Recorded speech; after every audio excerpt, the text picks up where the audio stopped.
Thank you, madam. Okay, Deepthi. Thank you. Thank you very much. Namaste, masters. Welcome to day 3 of the universal laws, the 12 most important universal laws that govern the make and model of this whole universe.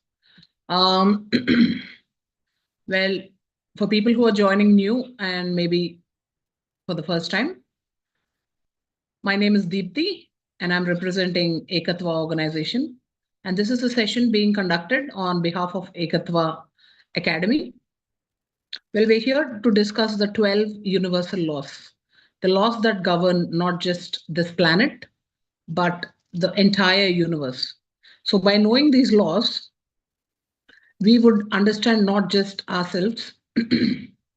Ma'am Hindi का session शायद next weekend होगा या अगले weekend but this is session in English okay thank you so what are the 12 universal laws, out of which we have covered 8 already? So just for a recap, I thought we'll have a 5-10 minutes extra session today, starting early.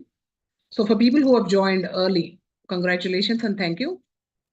Well, quickly, we'll have a recap of the 8 beautiful laws that we have learned already, and we'll jump into the next 4, which are again, you cannot select what is better and what is not, because all these 12 laws put together is how the universe works. So everything you're seeing in the universe is because of these 12 laws. Okay. So first one is the law of divine oneness. So this law obviously helps us to see the God in everyone. Not only it reminds us that we are the gods ourselves, but it also helps us to see God in everyone. So it gives us a beautiful feeling of oneness.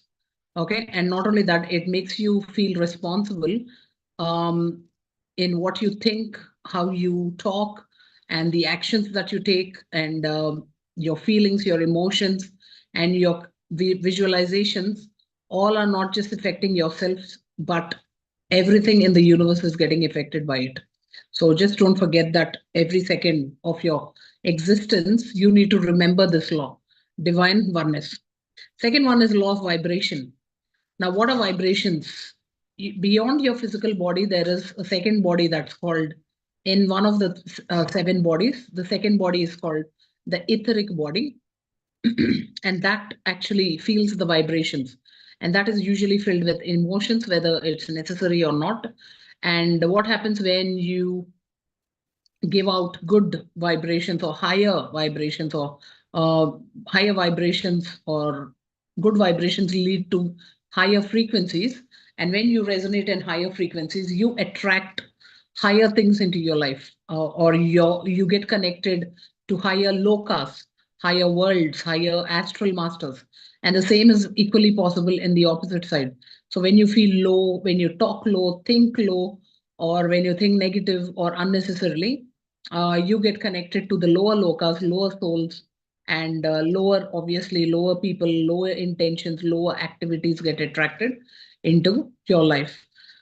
So the third law is law of attraction, or usually relatable to law of karma. Law of manifestation.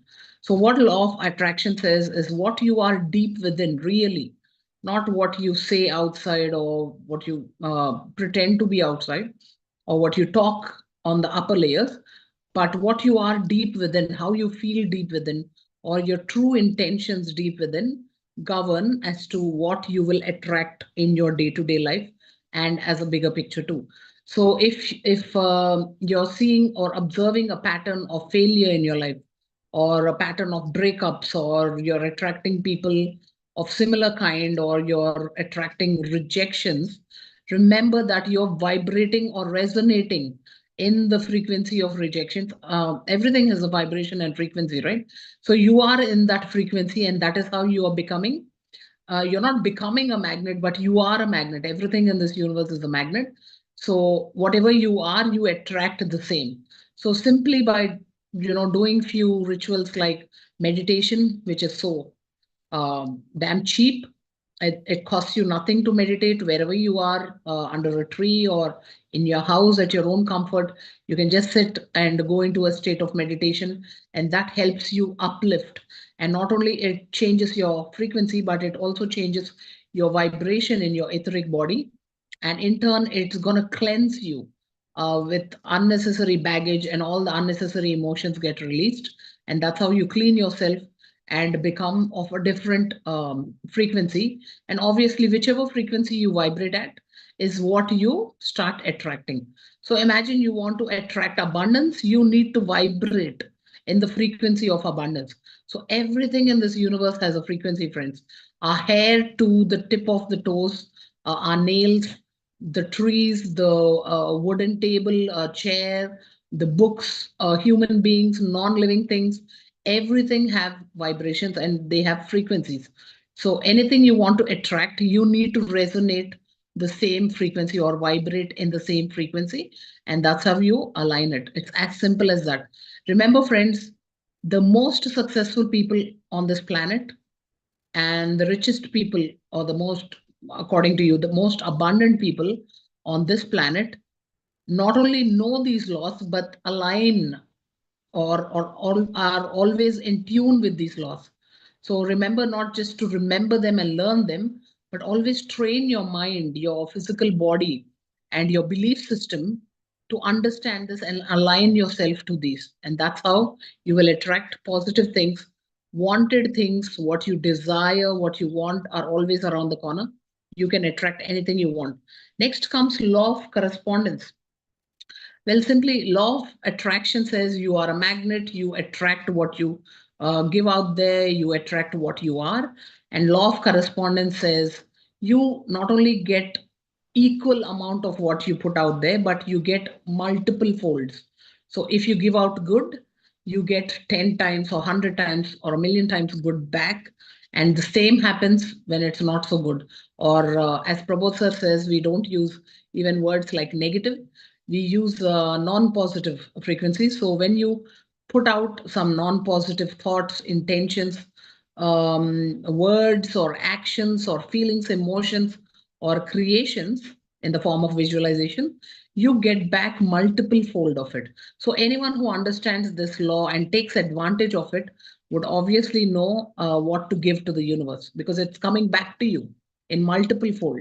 So if you talk ill about your friend or anyone else behind their back, you are going to drain your energies when it comes back in multiple fold.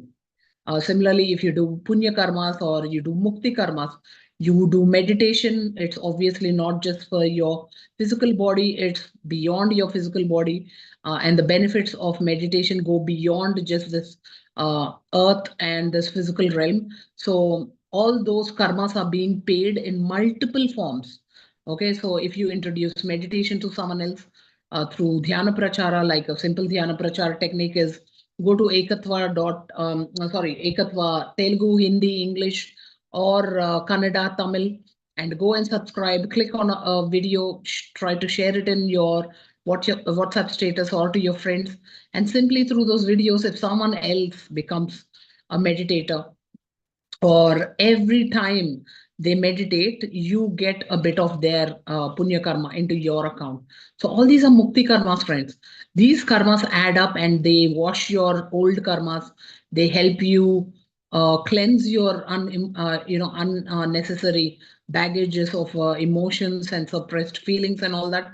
And they help you grow beyond your soul plan itself. Okay. So always concentrate on vibrating in the highest possible frequency and attracting the best, because whatever you are giving to the universe, it comes around, because the universe is just like a round circle, and whatever you put out is in the form of a boomerang. Just like you throw a boomerang, it just comes back in the same speed. But here, when you put out something into the universe, it comes back with multiple folds, benefits or negative effects. So anyone who knows this karma obviously will always try to vibrate in the highest frequencies, give out or put out only higher frequency thoughts, like not just wishing and thinking about your little family in this universe, your physical family, but think beyond and think about everyone, just like a Vasudaika Kutumbam, as we say. So anything and everything that you can see, feel, touch, and even beyond, go and always wish for universal good and the greater good of all. Okay, so I highly insist everyone meditate as much as possible and do mukti karmas like dhyana prachar. These days, it's so easy to actually just like a YouTube video of an enlightened master like Prabodh Achyutha sir and share it and just leave a comment and simply that same video goes viral to thousands and millions sometimes, and you've done your bit of dhyan prachar. It's that damn easy, friends, in this digital world. Okay. Next comes law of action. Law of action simply says anything you wish for, anything you desire, anything you want should be backed up with an act of action. Okay, and what sort of action? That action, if it comes out of inspiration, it comes out of natural instinct, natural love towards it, that manifestation happens even more quickly. And if that action is being forced or it needs a bit of inspiration, extra push from someone, then obviously, because you have a different feeling about that action versus what you want, it's going to take some time. For example, if someone naturally likes dance, so no one has to push them towards taking a dance class. Similarly, kids, they are naturally meditative. So they don't need a push to actually towards meditation. Whereas an old person like someone who's already set in their ways for 60, 70, 80 years, and who's a non-meditator, for them to actually get into a mode of meditation is more difficult compared to children, right? They may get knee joint pains or some back pain, or their mind is going to say, nah, just give up in like 10, 15 minutes. So all these hurdles exist in an already preset body system or mindset system. But whereas when when you're naturally inclined towards a particular activity, it takes no effort and you become timeless. In fact, you forget time, you don't even realize you're hungry or not, and you completely get involved. And such work has higher vibrations, friends. So always remember, whenever you're taking a decision or doing anything, may it be choosing a career, may it be choosing a life partner, may it be choosing anything, any little act every day. What do I do? This or that. Always choose something that matches your passion as much as possible. I know you live in this Maya. You have to sometimes go with the flow and select things that you're not comfortable with and all that. But at the max, choose according to your passion, choose activities that have a higher purpose, instead of just a little, what do you say, spread of it or little influence on your, so-called physical family and all that. Next comes law of cause and effect. It says, whatever you see in your life, and by the way, law of cause and effect is also known as law of karma. So anyone who understands this law will will smartly go around doing karmas and won't be affected by the karma, calculations. So they won't get into negative karmas. So anyone intelligent would know that, anyone wise, especially who knows about how the universe works and how a soul always asks for more and more experiences. So for a soul, there is no good work, good experience versus a bad experience. A soul is always hungry to expand multidimensionally, multidirectionally. Okay, so it wants to go into every corner, unexplored corner of your being and face different situations so that it gets a taste of that unknown. Okay, it does not like anything unexplored. So it's asking and it's hungry for new experiences, whereas your mind says, just stay in Maya, stay comfortable, try always or repeat always things that you already know, or repeat activities that you're already comfortable with. So your mind is usually trying to be your cushion in the Maya. So it's trying to provide a comfortable cushion and trying to protect you and say it's okay or postpone. Remember how many times we have put an alarm to change ourselves and try something different today. but the mind says it's okay, go back to sleep, you can try this tomorrow. How many New Year resolutions we take and then don't manage to keep up with them. All this is Maya and the mind actually acting like a cushion and not letting you go beyond and try something different. Okay. So you need to constantly train your mind through simple techniques like meditation and repetition. Repetition is really helpful, friend. Again and again, go and tell your mind what you want versus what it wants needs to be postponed. So your mind says, go back to sleep comfortably. You say, no, I will wake up and do the necessary action that is required. So stubbornly, by overwriting the mind enough number of times, usually 21 times, it depends. If you're hard-headed and your mind is stronger, it could be even 41 times sometimes. But for a simple, flexible person, for a baby like mind, usually 5 to 10 or 11 counts is enough. Okay, the more you like, mind is a muscle, right? So the more you train the mind the way you want, it's gonna go and actually reap or search and attract the benefits that you want. Okay, so it's going to work for you as a pro and not as a con. So the law of cause and effect is somewhere something happening is actually the reason behind what you see in your physical life. So including births to deaths to miscarriages to promotions to getting laid off in your job to maybe breakups, to everything has a reason, and that reason will be clear to you once your head is straight. Okay, when you're confused, when you're in high emotion state, you may not see it, but when you leave enough room for introspection, when you look within, not usually searching for answers outside in the physical world, you will always, with a calm mind, be able to see beyond. Okay. Right. Coming to the next law, which is law of compensation. Well, law of karma says what you give out comes back to you for sure. But law of compensation says how much you get back. I'll give you an example. Imagine I'm stealing. I'm in an act of stealing. I'm doing the karma of stealing. And there are two options. I steal from a beggar who's got only 10 rupees, and I steal the whole of 10 rupees. And then the second option, I steal from someone rich, like a king. He's got millions and billions of money in his, treasure, and I steal, say, 10 lakhs out of it. So even though the size of my karma here, it's only 10 rupees versus there it's 10 lakhs. But who is getting more affected by my action? Simply a beggar, I have stolen all his money, so 100% of his money.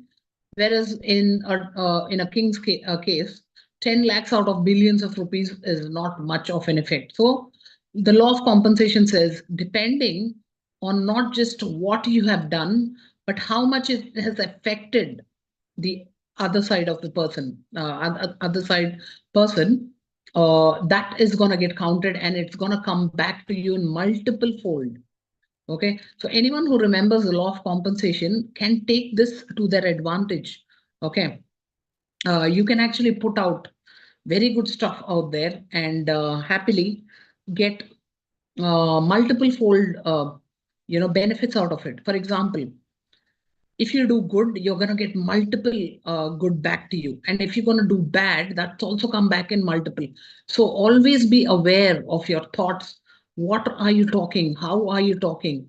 In which sense are you talking? Are you talking, uh, are you releasing thoughts, words, and actions for the greater good, for the higher purpose oriented, or are you just talking very locally and selfish? So be very mindful and aware of all these things. All these things are there to either help you or drag you down, friends. Okay, the laws are laws. They are common for a tree, to a table, to a human being, to gods. Okay, for a yogi, for babies, for whoever it is, the law works in the same way. So how do you take advantage of that law and how do you use it for your benefit or for something else? It's totally up to your buddhi, your law of perpetual transmutation. of energy. This is where we stopped yesterday. Well, as I said, perpetual means which is always changing, and transmutation means taking different form. So it says energy is never static. Energy keeps on changing. It's always changing forms. So it's up to you what form of energy you want to change one from the other. And changing energy is good energy. Okay. Energy keeps flowing from one place to the other. It likes to transform from one place to one form to the other. For example, as I speak, my audio or voice energy is getting converted into sorry, the food that I ate, that energy is getting converted into my voice, and then the voice is being detected by the phone. It goes through electrical signals and internet signals, and then it gets to your phone. Then it comes back to you as a sound energy. So just in one process, we are seeing so many transformations of energies. So what happens is whether you are in an energy receiving mode or an energy giving mode depends on your awareness. If you go to any enlightened masters or yogis around the world and you ask them, what is more important to you? Is it enlightenment or is it awareness? They're going to most probably say awareness, because enlightenment could be lost. They could, taste enlightenment and then they may fall down again from it. But for a person who's aware every moment of their being, enlightenment is definitely a must byproduct of this awareness. So when you're aware at the highest awareness every second, what happens is you are always in energy receiving mode. And that is the mode that we need to be in. You know why babies don't feel hungry most of the time, or they don't get tired? They're always in motion, just like, because they're in tune with the rhythm of energy. So there's so many cells active always in babies, and there's so much of energy, you know, traveling in them, moving in them, and they're always receiving energy and then giving energy out again. So the total aim of this whole journey of meditation and spiritual, enlightenment is we should be great energy receivers, and we should multiply the energy with our awareness, with our intellect, with our good vibrations and intentions, and then give out all that energy back into the system, which is the whole universe again. So receive, multiply, and share. These should be your only targets throughout the day. And for a person with utmost awareness, this comes very naturally. So even if I'm talking to you, it's happening in the background. Even if I'm washing dishes or taking care of my kids, driving or gymming or doing any task in my physical reality, this sharing of energies, receiving, multiplying, and sharing it back to the universe will constantly happen. And a person who does this constantly is always charged up. Okay, because universe loves a person who is always receiving, multiplying, and actually sharing the energy back again. Okay, so that's about law of perpetual transmutation of energy. And remember, our total target and aim from today should be, we should be in energy gaining situation, not energy draining. Even if we are spending energy, it should happen with our permission, and not without our awareness. Okay, so even if you watch a movie, even if you go to the gym and work out, or you just take a walk, even if you do your daily activities to meditation, all these activities should end of the day leave you with more energy. If something is draining you of energy, it means it is not a right activity for you, or else you are not aware, or you're not doing that activity in from a soul point of view. Okay, as we say, atma sthiti and deha sthiti. So your um, the way you're handling that activity is at a low vibration or low frequency. If you handle it from a soul energy level, it always leaves you with more energy than what you started with. Okay. Anyways, today we have another four beautiful laws: law of relativity, law of polarity, law of rhythm, and gender. Okay, let's start off. Well, Law of relativity, friends.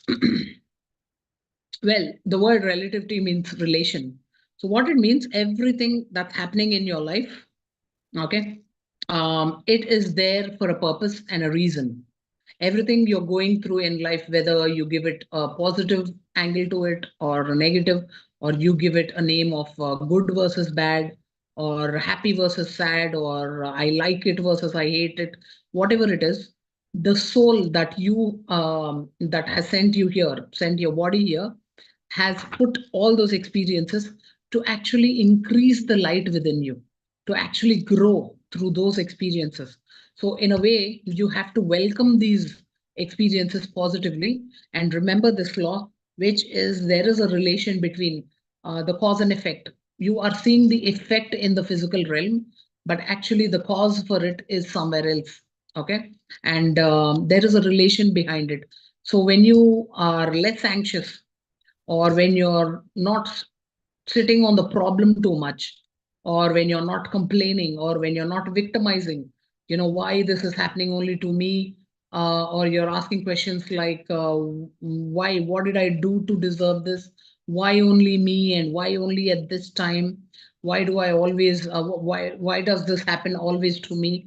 All these victimization questions, when you're done with that, if you introspect through simple processes like meditation, if you calm yourself down, if you stop looking in the outside world and you settle your mind calmly, and then your introspection starts, and that's where you will find the real reasons, or the reasons behind all these experiences, and the true cause for it. And more than a cause, I think the reason is important. Simple reason, or everything you are experiencing in your life is for the greater good of the soul, or the soul's expansion, your aura expansion, your experiential knowing of new things and everything. So whether you like it or not, remember to shift your awareness from this external world into your internal world. Okay. And always remember there is a relation between what has happened in your life to actually why it's happening and where it's actually originating from. Okay. In simple terms, what is law of polarity? Our next law, which is law of polarity. It says seeing an opportunity in everything, friends. Remember that just like polarity means poles, just like magnets have two poles, everything in our existence exists in double, just like a pendulum. So just like a clock's pendulum has to go left and then it has to go right again, and once it goes right it has to go back left again, and once it goes left it's obvious it goes back right again. So just like that, everything in your life also is like poles. Now, as we said in law of attraction and vibration, we vibrate like magnets. So when we like something similar, we get attracted to it and we attract it towards us. And when something is different, or what do you say, a mismatch, or um, you are repelling something, that's when you move it away from you. So this law says that we are magnets naturally. Everything in this universe is a magnet, and the whole universe itself is also a magnet. And we are actually attracting things the way they are because we are that. So we attract things according to what we are, and everything exists in polarity. For example, in your own self, in your own body, both male as well as female energies exist. Right now, as we are speaking, both good and bad both exist within us. Just like in intellect, there is wisdom as well as stupidity or ignorance. There is knowledge as well as ignorance coexisting within our intellect. Then at a mind level, there is peace as well as no peace, like as in a turmoil in the same mind. So in similarly, even in the outside world, there is peace as well as the opposite of it. One second.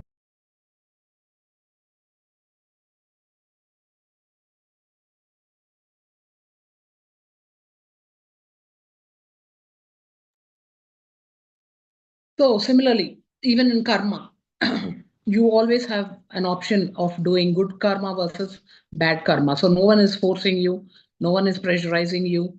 You're always at your free will. There is always a choice. Okay. So life is full of choice, friends. You have full free will to select from these two opposite ends. Okay, whether you want, for example, someone with a good habits of eating, or keeping your thoughts clean, or regularly meditating, working out towards your fitness or whatever, obviously takes a decision and attracts health. And someone otherwise will obviously attract sometimes diseases or ups and downs in their health. And to reset it back, they have to maintain the rhythm of health. For example, every spiritual person, when they go up and up, when they improve their spiritual journey, the catch is how you maintain. For example, after traveling for 10, 15, 20 years spiritually and knowing these laws, mastering them, the key is how you maintain your position there. So once you have cracked the code for happiness, okay, it's not visiting happiness or tasting happiness every now and then. The whole key point is how you maintain a state of happiness forever. Okay. Give me 1 second, friends.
Okay.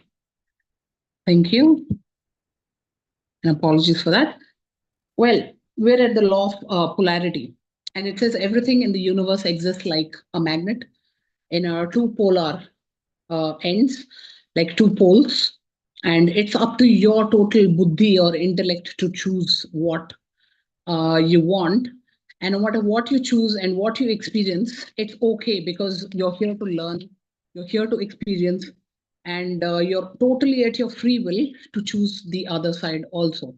For example, if you're in a state of ill health right now, you have the total freedom. Once you know this law, you have the total freedom to know and realize that the situation you are in or the frequency you are in, it's not just it, as in that is not the final thing. You have the quite the opposite also available. So for anyone who's thinking they're in trouble, they have problems, remember that you also have the option of finding a solution to every problem that you have and you're facing, right? So you have the total free will, and you have all the tools presented by the universe to go and select even or search for the solution too. So a person who is less complaining, less talkative about their problems, so what happens is they concentrate less on the problem, and they quickly have this law of action kick in and say, okay, now I have this situation, how do I go to the other side and find a solution? Because just like the magnetic ends, like the north and south pole, a problem cannot exist in this universe without a solution being created. Just like when you are born with male and female energies. Similarly, everything in this universe, just like sun and moon, day and night, everything is with the polar opposites of it. So any problem or any situation has even the other side to it, exactly the opposite side to it also. So you're at your total free will, and you're equipped with everything in the universe to go the other side too. So if you are in ill health, you have the full freedom and capacity and the knowledge available to go to even the health side. Now, remember, even in within the same family, when a person gets fever and someone else in the same family gets fever, they both recover at different speeds, you know. So people of the same family recover at different speeds, or people going to the same class understand the same concept taught by a teacher differently, and then they produce the result in their answer sheets at the exam hall differently, and then they get different results. So where is this difference is all about a mindset. So everyone in this universe is equipped with the same knowledge, same information, same gnan, everything. No one is at a disadvantage or an advantage here, friends. So we are all born in an equality based society. No one is here forward or backward and all this. Okay. So it's up to you. In fact, what determines whether you sit on a problem too much or whether you go immediately and jump uh, and search for a solution, it's totally a mindset. So develop a beautiful mindset and a simple process like meditation, a very cheap and simple process like meditation, gifts you, in fact, reshapes your mindset very beautifully.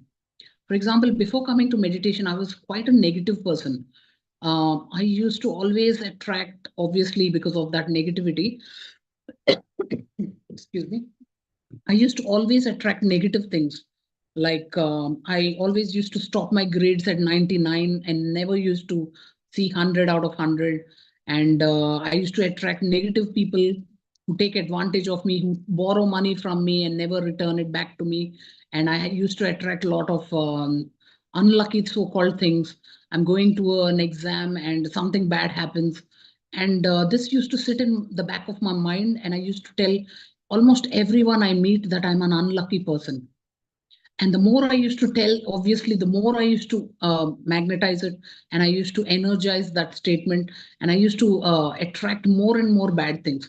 When I came to know about this, that what you talk, what you think, what you act, and how you feel, react, everything decides what you attract in your life. I completely shut my mouth.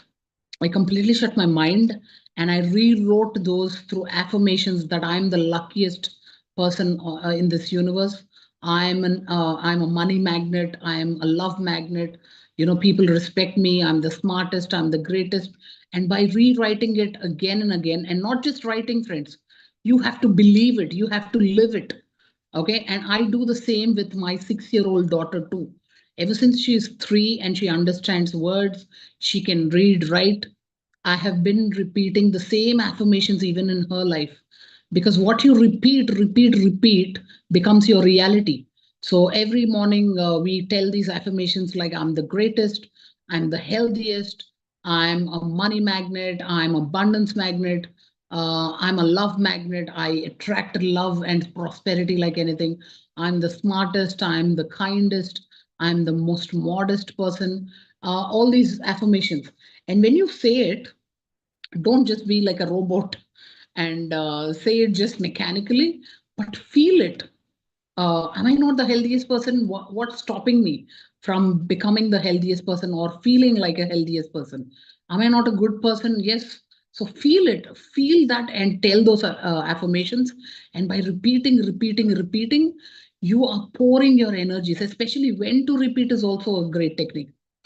Usually the first 5 minutes and the last 5 minutes of your day, just before going to bed, those 5 minutes, and as early as you got out of bed, those 5 minutes are the most powerful 5 minutes of your day, and which determines what's going to happen for the rest of the day, what you're going to attract, how you're going to vibrate, resonate, or what your frequency is going to be, and what you're going to attract for the rest of the day. So these 5 minutes, we continuously concentrate on ourselves. And trust me, friends, taking out 5 minutes for yourself out of your day is very, very easy and simple. And I think it's worth, isn't it? Who does not have 5 minutes for yourself? If you don't, please, I think you need to reconsider what you're doing in life and how your life. So these powerful times need to be concentrated for yourself. When I say yourself, not selfishly, I make affirmations right now. I wake up and say, universe, just use me for the highest purpose, highest good, not just for my good, not just for Deepti's mental good, but use me for the best of the best purpose according to the universe's intellect or buddhi. And I see magical miracles happen. I see great work flowing through me, happening through me, and obviously I get returns accordingly too. So all this is obviously remembering that everything in this universe is polar. Both options are available to you. What you keep on repeating, what you keep on feeling, what you keep on talking, what you keep on intending, okay, all this adds up as to which side you fall. And as an enlightened being or as a spiritual aspirant, we should always aim for stableness or stability. Once you decide I'm going to be healthy, how to maintain health now? It shouldn't be like today I feel healthy and then tomorrow again I'm sick and day after tomorrow I may be or may not be healthy. So aim for that consistency and someone who can dictate, saying, today I will do this and I feel like this and I will maintain that. That's called consistency, and that's called enlightenment at the end of the day. Enlightenment is not just to taste and come back. It's a state to maintain every second of your day, every second of your night, every second of your existence. Okay. So uh, so the law of polarity helps you understand that anything that you are, any situation you are in is not and need not be permanent. Okay. You are at free will. You are the God who can decide and twist and turn reality exactly the way you want. Understood? This needs practice, friends, because your mind keeps on saying, nah, you're a slave. You don't have control over things. See, for example, someone's dead there. Can you get them back to life? Nah. Can you manifest 1 crore rupees in your bank account within few seconds? Nah. Have you done it before? No, obviously. And it tries to make you feel like this failure, or it tries to kick back the same old patterns in your life. Don't let it. You should be controlling and training your mind and not the other way around. Okay, enough of your mind acting like the driver of your life car, okay, or your life journey. No, put your soul. In fact, you need not put it. Your soul is the driver, is the driving force, and that higher, greater good or the universe is the driver, actually, that is driving your life. But sometimes, just like people like NRIs, they leave their home empty here.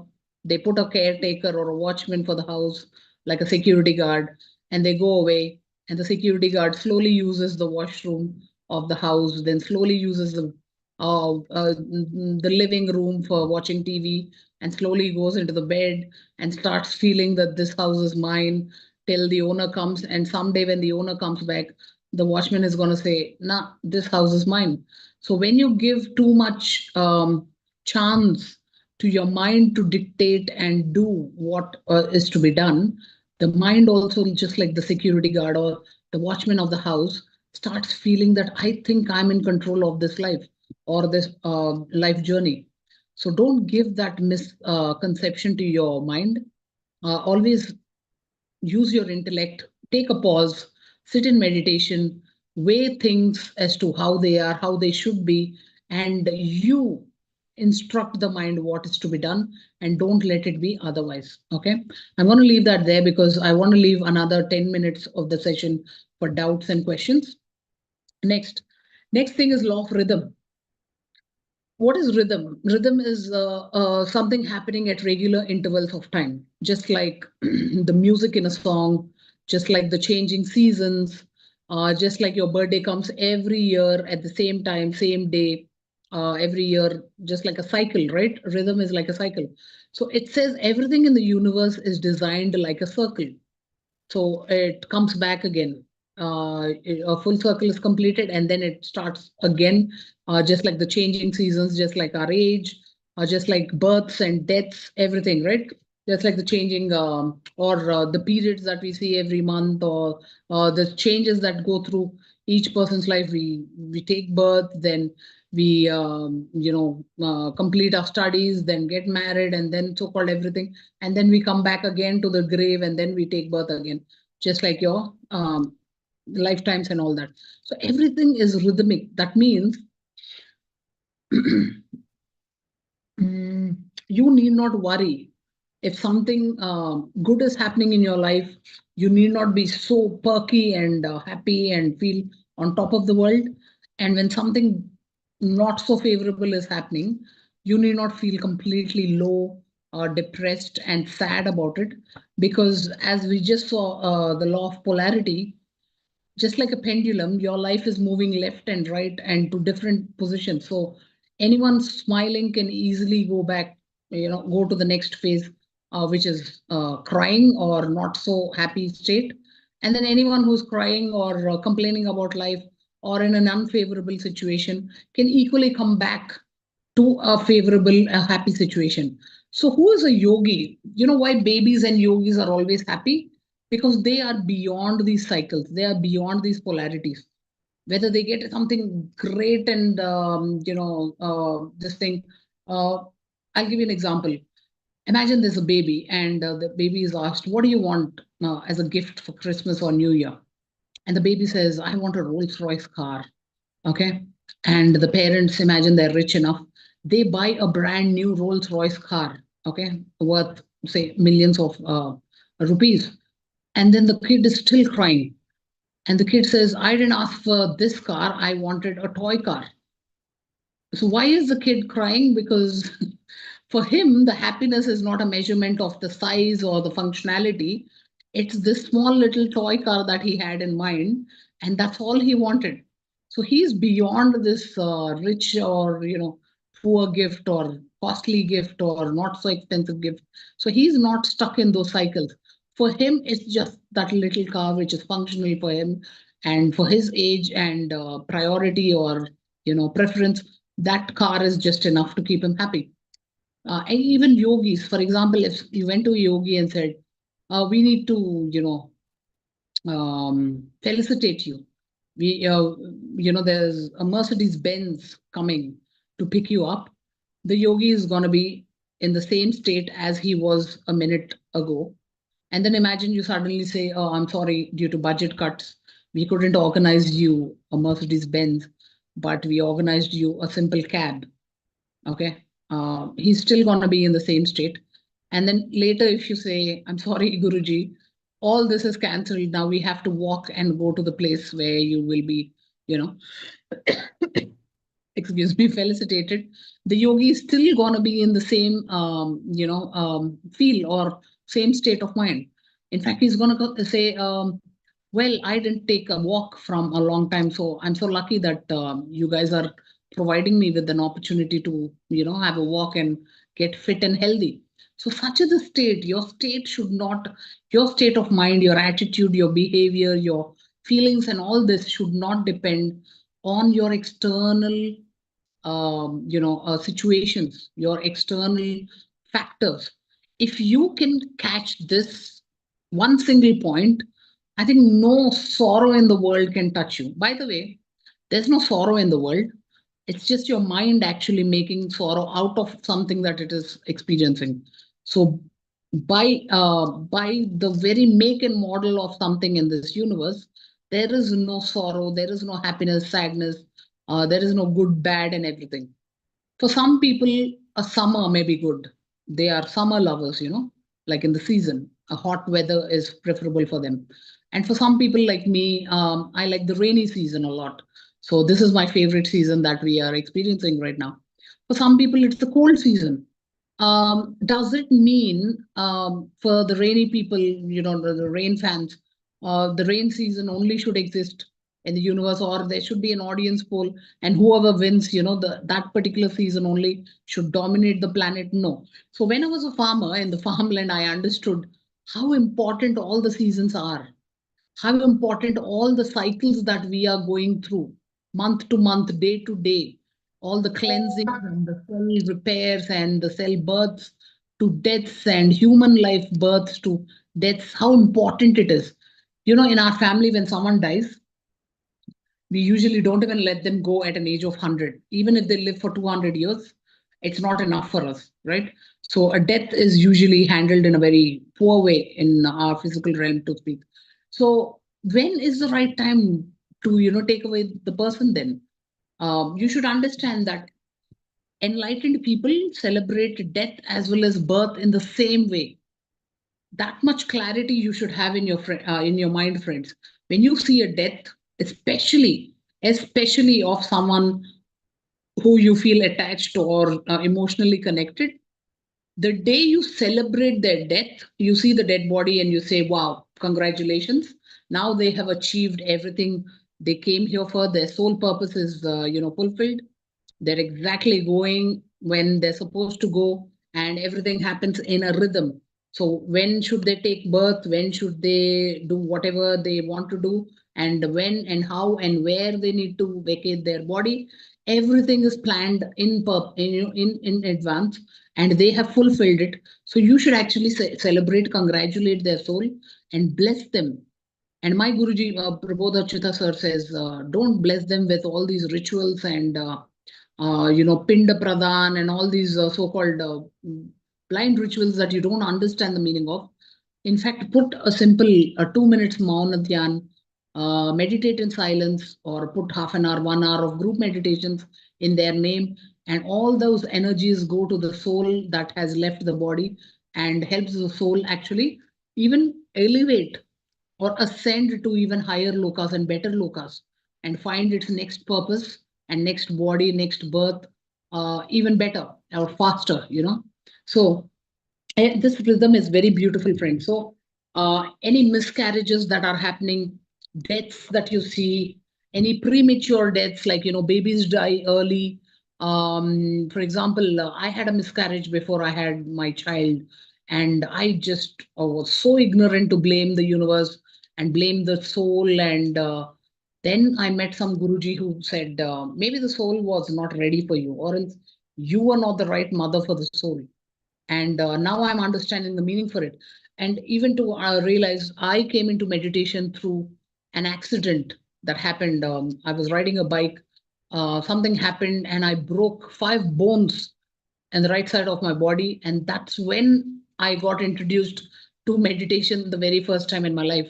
So just realize, when you look at the bigger picture, at that very moment, it feels, why me, God? Why only me? And why all this pain to me? But your soul has taken this rhythm that this would happen, this accident would happen at this particular time, at this particular place, and that's when your life is going to turn forever and for good. So just have little bit of patience, little bit of that buddhi, intellect, and postpone your emotion and hold on to that hurry burry, this thing, searching of answers, complaining, crying, victimizing, and feeling the need for attraction of sympathy and all this.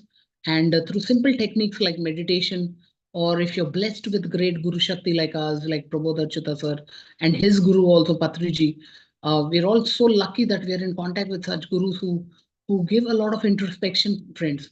When we are confused and we ask questions, why this has happened, they give beautiful explanations which are totally in line with all these laws. Next, we have, I think, our last 3 minutes of our session, which is for the law of gender. Very beautiful law. And now I'm going to use all my intellect to put it into 2.5 minutes. Well, to summarize, our soul usually prefers or takes an average of 300 lifetimes to experience everything on this earth. Okay. And in that 300 lifetimes, it prefers alternate gender lives, like one life as a woman and then the other as a man. When I say woman and man, just our sexual parts could be man-oriented or oriented to women, but internally, within every single being of on this planet and everywhere, we have an equal amount of male energy versus female energy. Now, what is dominant decides your characteristic. I'll give you an example. What does male energy represent? So male energy represents creativity, practicality, and far-sightedness. And when there is an imbalance in male energies, the same personalities go into a mode of control, anger, and conflict. Similarly, female energies represent beautiful intelligence, nurturing, and intuition. This sixth sense, what we keep saying, an inner voice, and all that. And when the same goes imbalanced, obviously it becomes fragile. The female energies feel fragile, self-doubt, and self-destructive. As many mythological stories and examples go, so many female energies or Adiparashaktis and Devis and all these energies were self-destructive. And to control it, we had to get someone like Lord Shiva or something like that, when Ganga went out of control and all these examples we see. So simple. With ignorance, what happens is we extend these 300 lives by not knowing these laws or by forgetting who we are, not aligning ourselves with these laws. We extend those lives to say 1,000, even 10,000 lives sometimes. So just to conquer anger, we may take 200, 300 lives or 60, 70, 80 lives, depending on our free will. So anyone who commits suicide, for example, they obviously go back and again have to start back from few more lifetimes are added to them. So in simple terms, our own body and everything in this universe has an equal part of male energies and female energies. Just like even to create a baby, we need male energies and a female body and a male body to congregate and come together. And that's when a baby is created. So what is better? The baby staying in the mother's womb for 10 months, full nine something, an average 10 months, and then develop and then manifest and come out, or rather just we being in a hurry and saying, I want it, I need it now, now, now, and then get the baby early. So obviously we should give time for our thoughts, intentions, whatever manifestations we have, give it some thought. And during that, give it some time. During that time, the manifestation is being beautifully developed with equal amounts of male and female energies, nurturing, nourishment, just like the baby in the mother's womb. It's taking its time, which is very much necessary for the complete development of it. So don't be in a hurry. Don't push things. Anyone who is not aligned to these universal laws will be in a hurry. Why am I not getting this? Why?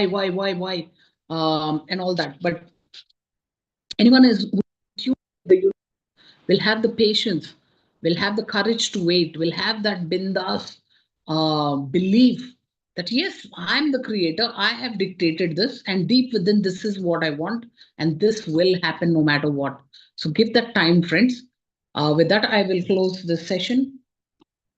With the 12 beautiful universal laws, I hope they have helped you the way they have transformed my life. I welcome any questions, any feedback, any suggestions. Welcome, Pratik sir, Malti ma'am, Devaki ma'am. The rest I'm not able to even read because there's some phone. Padmavati madam, welcome. Murali sir, Narsing Rao sir, Priya ma'am, welcome. Rushabh sir, thank you very much. The rest of any questions, please? We have about 4 minutes, 4 valuable minutes. So let's do some time bending here. Any questions, Pratik sir? Anything? Please watch our recorded sessions also. You can call me personally too. I'm going to leave my number in the chat box. Any doubts? Your doubts could be about anything, friends. You are free to call me and clear your doubts, because that is my mukti karma. Okay, this is dhyan prachar, or what my Guruji has given, the knowledge, wisdom given by the universe. This is what I am giving back to the universe. So that's my service. So I've left my number in the chat box.